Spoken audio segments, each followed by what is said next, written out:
黃金是人類歷史上最古老、最珍貴的金屬之一。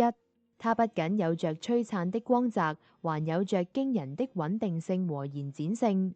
黃金在自然界中的存在形式主要有兩種，一種是生金，一種是屬金。生金就是指沒有經過任何加工或冶煉的天然黃金，它通常以金粒、金塊或金沙的形式存在於河流、沙漠或岩石中。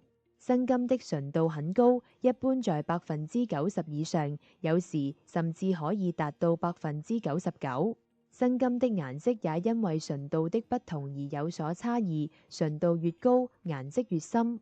生金是最容易被人類發現和開採的黃金形式，也是最早被人類利用的黃金形式。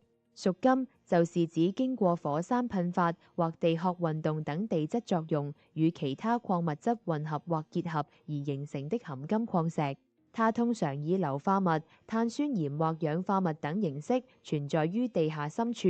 屬金的純度很低，一般在1%以下，有時甚至低於0.01%。屬金的顏色也因為含雜質的不同而有所差異，一般呈灰白色、黑色或紅棕色等。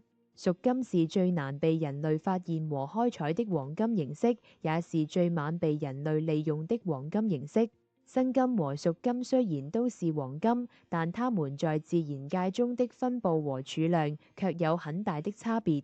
一般來說，生金比較分散和稀少，而屬金比較集中和豐富。